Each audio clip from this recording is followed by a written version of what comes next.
The betrayal. A healer's dream. Celeste had always believed in happy endings. She had to. As the Silverstone Pack's most gifted healer, she spent her days mending broken bones, curing fevers, and easing pain. Every patient she saved, every life she touched, reinforced her belief that goodness existed in the world, that love conquered all, that loyalty meant something. She was wrong. The morning of her mating ceremony, Celeste woke before dawn. Through her small cottage window, she could see the preparation already underway in the pack grounds. White flowers decorated every surface. Lanterns hung from the ancient oak trees. The entire pack would gather tonight to witness her bond with Adrian, the Alpha's son, the man she'd loved since they were children. Celeste touched the silver necklace at her throat. Adrian had given it to her on her 18th birthday 3 years ago. A delicate moon pendant that caught the light. "You're my moon," he'd told her then. "You guide me through the darkness. You make everything better." She'd believed every word. Her best friend Maya burst through the door, arms full of fabric. "Celeste, the dress is ready. Oh, you're going to look beautiful. Adrian won't be able to take his eyes off you." Celeste smiled, though something cold twisted in her stomach. A feeling she couldn't name. A whisper of warning she chose to ignore. "Help me get ready?" Maya's expression softened. She was a beta's daughter, strong and fierce, but she'd always protected Celeste. "Of course. But first, eat something. You're too thin. You've been working yourself too hard at the healing center." It was true. Celeste had been working extra hours, preparing medicines, training younger healers. She wanted everything perfect before she became Adrian's mate. Before her life changed forever. The weight of expectations. The day passed in a blur of preparation. Pack members stopped by to offer congratulations. The older wolves reminded her how lucky she was. The Alpha's son, they'd say. An Omega marrying into the Alpha bloodline. Your children will be strong. Your position will be secure. But Celeste didn't love Adrian for his position. She loved him because he'd been her friend first. Because he'd defended her when other pups teased her for being small. Because he'd sit with her for hours while she practiced healing techniques. Never complaining, always encouraging. Or so she thought. As evening approached, Celeste's mother helped her into the white dress. It was simple but elegant, with long sleeves and silver embroidery that matched her necklace. Her dark hair was braided with white roses. Her green eyes sparkled with anticipation and nerves. "You look like a princess," her mother whispered, tears in her eyes. "Your father would have been so proud." Celeste's father had died 5 years ago, defending the pack from rogues. He'd been a warrior despite being an Omega. He taught Celeste that strength came in many forms, that healing was as important as fighting, that kindness was not weakness. She wished he was here now. The ceremony begins. The pack grounds transformed as night fell. Hundreds of wolves gathered, their eyes glowing in the lantern light. At the center stood a raised platform where the Alpha and Luna waited. And beside them, Adrian. Celeste's breath caught. He looked handsome in his ceremonial clothes, his blonde hair perfectly styled, his blue eyes scanning the crowd.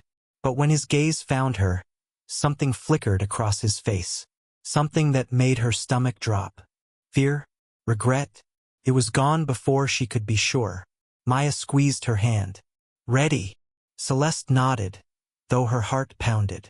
She walked through the crowd, aware of every eye on her. Some faces showed genuine happiness. Others showed barely concealed disdain. She was an Omega after all. Many thought she wasn't good enough for the Alpha's son. She reached the platform. Adrian extended his hand. She took it, noting how cold his fingers felt. The Alpha, a massive man named Richard, began the ceremony. "We gather tonight to witness the bonding of my son Adrian to Celeste, daughter of Thomas. This union will strengthen our pack, combining the warrior bloodline with the healer bloodline." Everything felt mechanical, rehearsed, wrong. Adrian spoke his vows, but his voice lacked warmth. Celeste spoke hers, pouring all her love into the words, hoping he could feel it, hoping whatever was wrong could be fixed. Then came the moment. The bite. The mark that would bind them forever. Adrian leaned in, his lips near her neck. Celeste closed her eyes, waiting for the sharp pain that would become pleasure, the bond that would connect their souls. The rejection. I can't do this. Adrian's whisper was so quiet, only she heard it. Celeste's eyes flew open. What? He stepped back, away from her, his face twisted with something between guilt and relief. I'm sorry, Celeste. I can't mark you. I can't make you my mate. The pack fell silent. Every wolf heard it. The rejection. The refusal. Celeste felt like she'd been struck. Adrian, what are you saying? We've been planning this for months. We've been together for years. I don't understand. I don't love you. The words came out flat. Final. I never loved you. Not the way a mate should. I thought I could go through with it, that duty was enough. But I can't lie anymore. I won't bind myself to someone I don't love. The crowd erupted. Gasps. Whispers. Some wolves looked shocked. Others looked satisfied, as if they'd expected this all along. Celeste's mother pushed through the crowd. Adrian, you can't do this. She stood here before the entire pack. The dishonor. I'm aware of the consequences, Adrian said, his voice stronger now, like he'd found his courage in cruelty. I accept them, but I won't live a lie. The alpha's face had turned red with fury. You shame this family. You shame this pack. We made agreements, preparations. I know, father, but I found my true mate. Adrian turned, gesturing to the crowd. Vivian, come here. Celeste's world shattered. Vivian emerged from the crowd, beautiful and confident, her auburn hair gleaming, her amber eyes triumphant. She was the beta's daughter, strong and popular. Everything Celeste wasn't. And she was pregnant. The truth revealed. We've been together for 6 months, Adrian announced, his arm around Vivian. She carries my child, my heir. I should have been honest sooner, but I was afraid. I'm not afraid anymore. 6 months, while he'd been courting Celeste, planning their mating, whispering sweet words, he'd been with Vivian, creating a life with someone else. Celeste couldn't breathe, couldn't think. The platform spun. She felt Maya's arms catch her before she fell. You bastard! Maya screamed at Adrian. You let her plan this ceremony. You let her believe. Enough! The alpha's voice boomed. This ceremony is over. Celeste, you will leave the platform immediately. This union is dissolved before it began. But she's done nothing wrong. Maya protested. She's an embarrassment. The Luna spoke for the first time, her voice cold. Standing here, rejected before the entire pack. She should have been enough to keep my son's attention. Clearly, she wasn't. The pack's mood shifted. Wolves who'd congratulated Celeste hours ago now looked at her with pity or scorn. In their eyes, she'd failed. She hadn't been good enough. She'd been rejected. In werewolf society, rejection was the ultimate shame. The outcast. The next 3 days were hell. Celeste locked herself in her cottage while the pack whispered outside. Her mother tried to comfort her. But what comfort could exist? The man she'd loved had betrayed her. The future she'd imagined had vanished. Worse, Adrian and Vivian's mating ceremony was scheduled for the following week. They would have what should have been hers. The celebration, the joy, the acceptance. Maya visited daily, bringing food Celeste couldn't eat and news she didn't want to hear. They're saying terrible things, Maya admitted on the 3rd day. That you used healing magic to try to trap Adrian. That you were never good enough for him. That Omegas shouldn't reach above their station. I never trapped anyone, Celeste whispered. Her voice was raw from crying. I loved him. I thought he loved me. I know. But the pack believes what it wants to believe. And Vivian is spreading rumors. She's making sure everyone thinks you deserve this. On the 4th day, the alpha summoned Celeste to the pack house.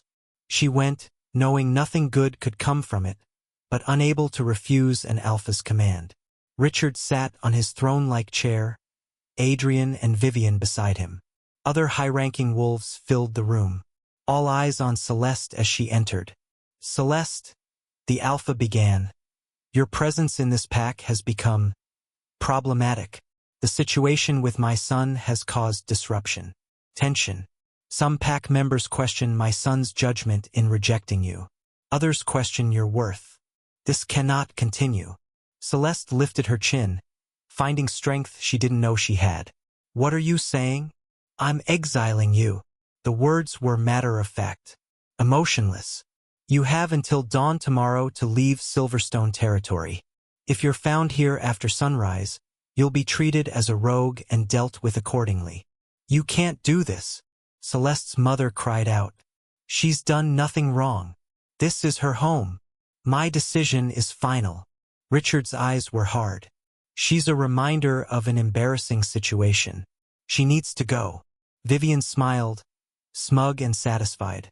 Adrian looked away, unable to meet Celeste's eyes. The coward. Into the Shadowlands. Celeste packed what little she could carry.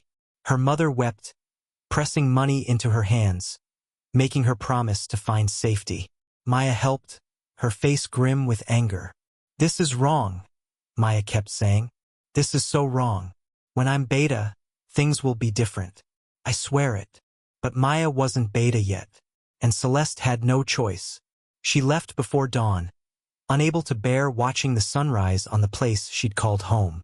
The guards at the border sneered at her, enjoying her humiliation. One spat at her feet. Rogue, he called her. She walked into the Shadowlands, the wild territory between packlands where rogues and outcasts lived, where lone wolves hunted and danger lurked behind every tree. She had no destination, no plan, just the desperate need to survive. For 2 days she walked. She ate berries and drank from streams. She avoided the sounds of other wolves, terrified of what rogues might do to a lone Omega. She slept in trees, cold and exhausted and heartbroken. On the 3rd day, weakness overcame her. She hadn't eaten enough, hadn't rested properly. Her body, already thin from stress, was giving up. She collapsed near a river, unable to go further. As darkness closed in, she heard footsteps, rough voices, laughter. Rogues. Look what we have here, one said. A lost little Omega, all alone. Celeste tried to run, but her legs wouldn't work. They surrounded her. 5 of them, their eyes wild, their smiles cruel. Please, she whispered. Just let me go. Why would we do that? The largest one grabbed her arm.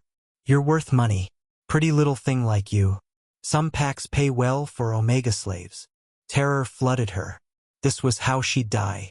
Or worse, sold, enslaved, broken. The Rogue King.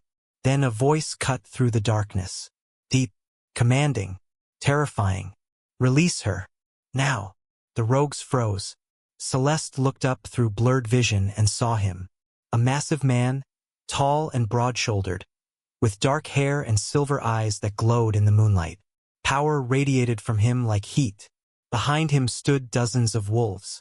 Not wild-eyed rogues, but organized, disciplined, dangerous. Marcus. The rogue holding Celeste stammered. We didn't know she was yours. She isn't mine, but she's under my protection now.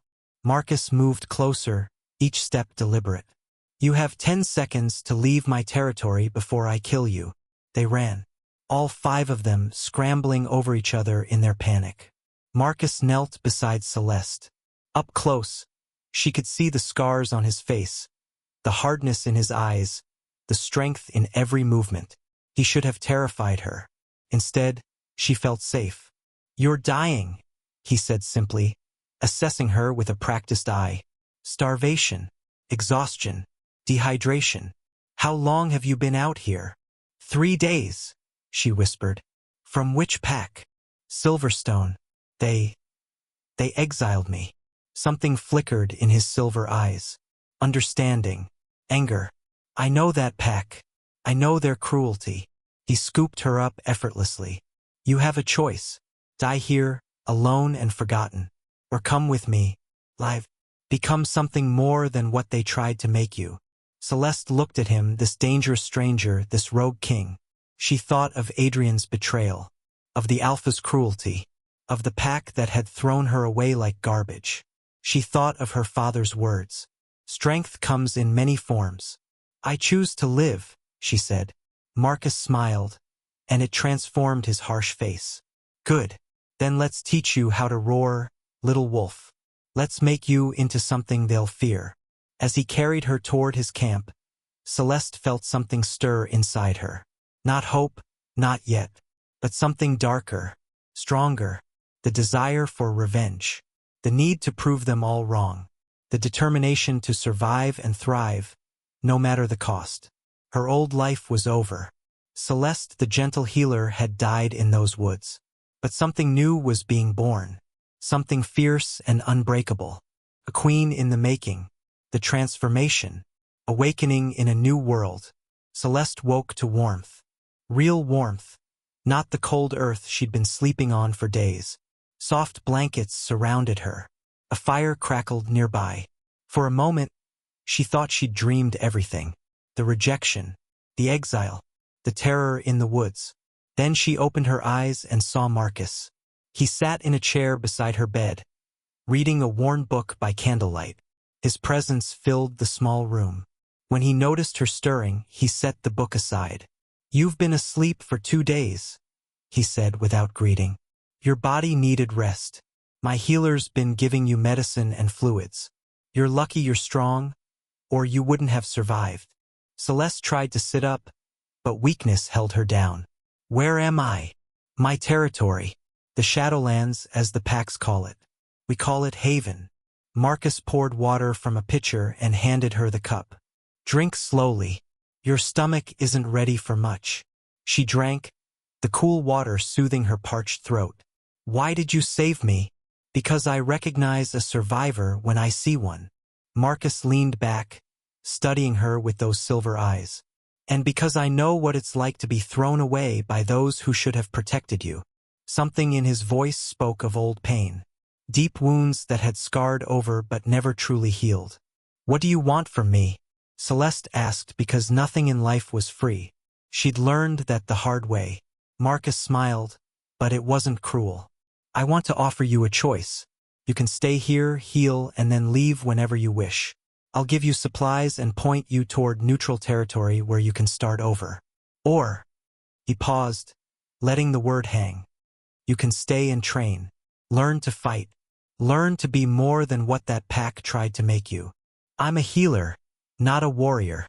You can be both. Marcus stood, moving to the window. The packs teach Omegas to be weak, to be submissive, to accept whatever treatment alphas give them. They call it tradition. I call it oppression. Here, we believe something different. That strength isn't about blood or birth. It's about will, about choice, about refusing to break. Celeste thought of Adrian's face when he rejected her, of the alpha's cold dismissal, of the pack's judgment and cruelty. I want to stay, she whispered. I want to learn. Marcus turned back to her, approval in his eyes. Good. Then your training begins as soon as you can stand. The training grounds. 3 days later, Celeste took her first shaky steps outside. Marcus's territory was nothing like she'd expected. It wasn't the savage, chaotic wasteland the packs described. It was organized, structured.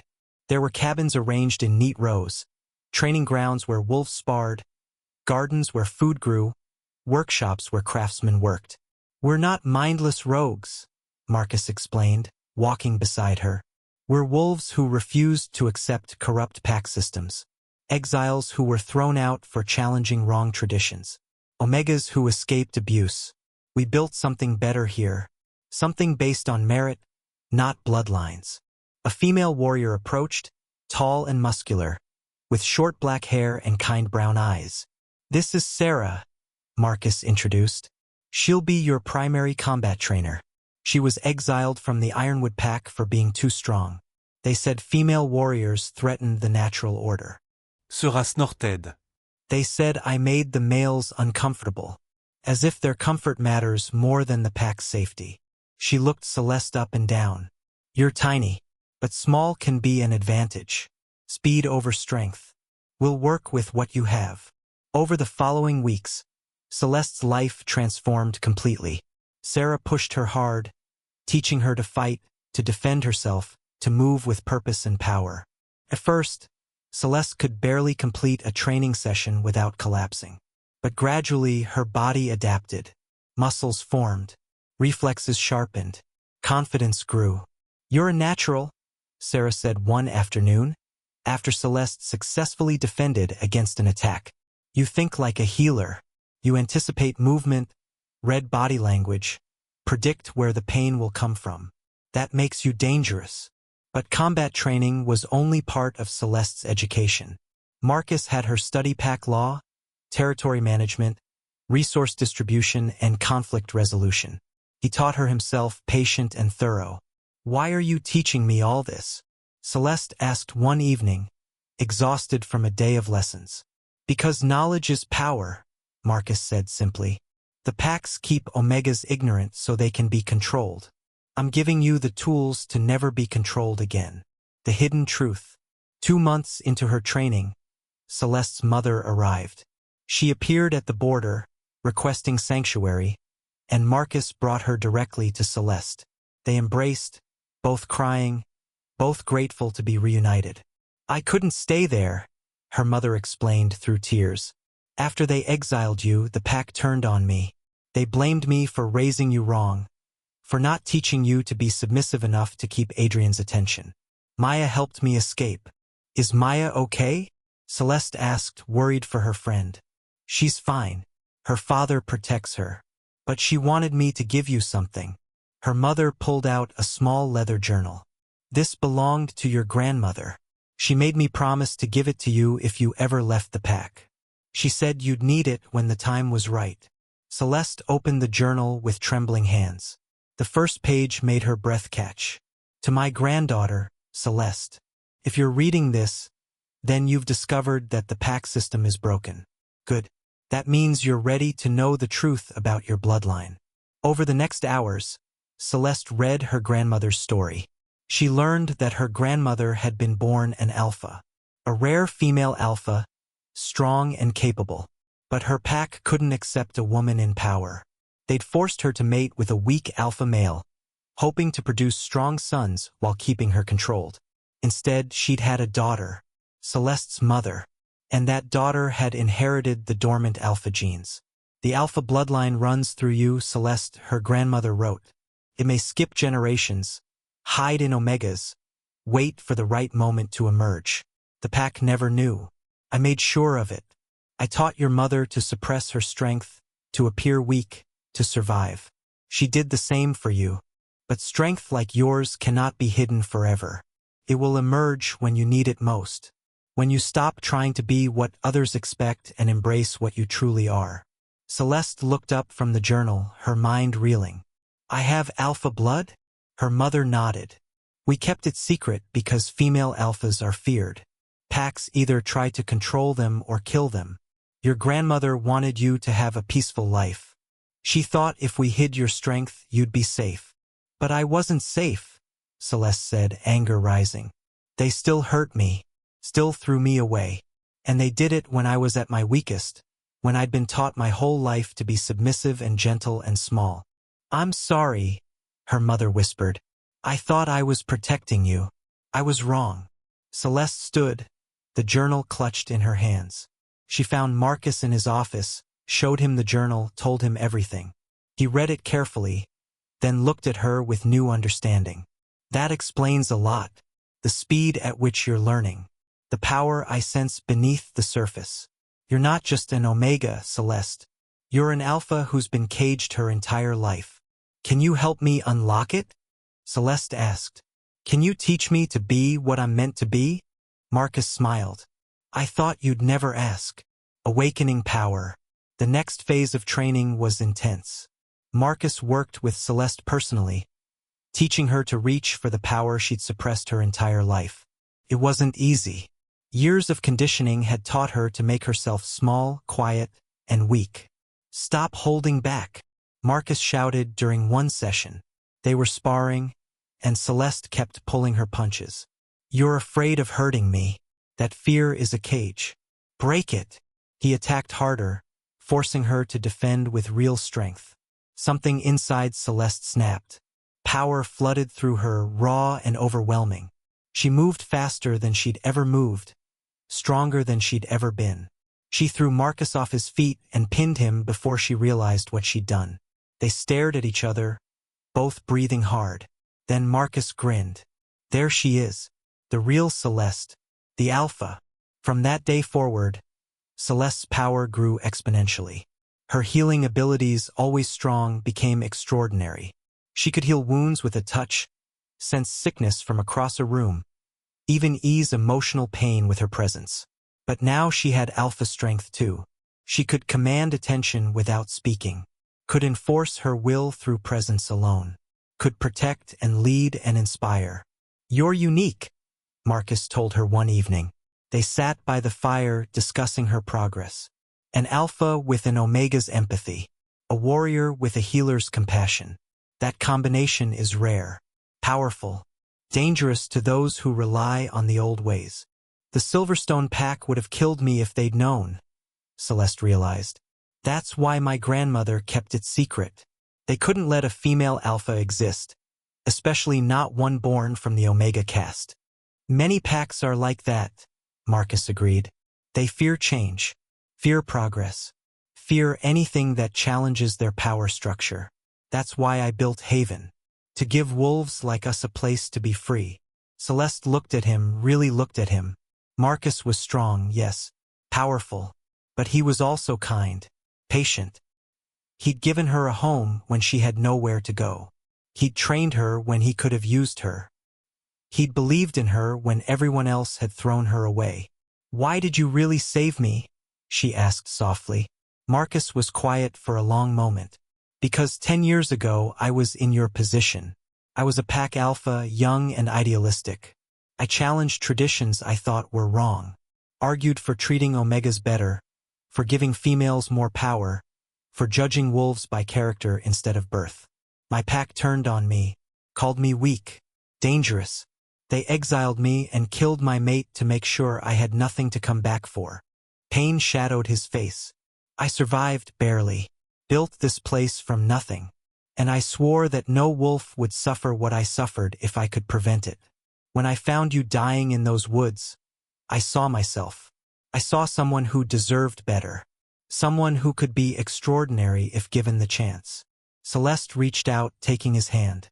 "Thank you for everything, for saving me, for believing in me, for helping me become who I'm meant to be." Marcus's eyes met hers, and something shifted between them. Understanding, connection, the beginning of something deeper, building an empire. 6 months after arriving at Haven, Celeste had transformed completely. She moved with confidence and power. She trained other wolves, teaching them to embrace their full potential. She healed the sick and wounded, her abilities growing stronger daily. And she helped Marcus manage Haven, which had grown from a small refuge to a thriving community of over 200 wolves. "We need a proper structure," Celeste suggested during a leadership meeting. "Not a traditional pack hierarchy, but something new. A council system where decisions are made collectively, not by one alpha." Marcus considered this. "You're thinking about expansion. I'm thinking about revolution," Celeste corrected. "We've built something amazing here. A place where wolves are valued for who they are, not what they are. Other wolves need this. Other outcasts and exiles are suffering in corrupt packs. We should offer them sanctuary." Sarah agreed.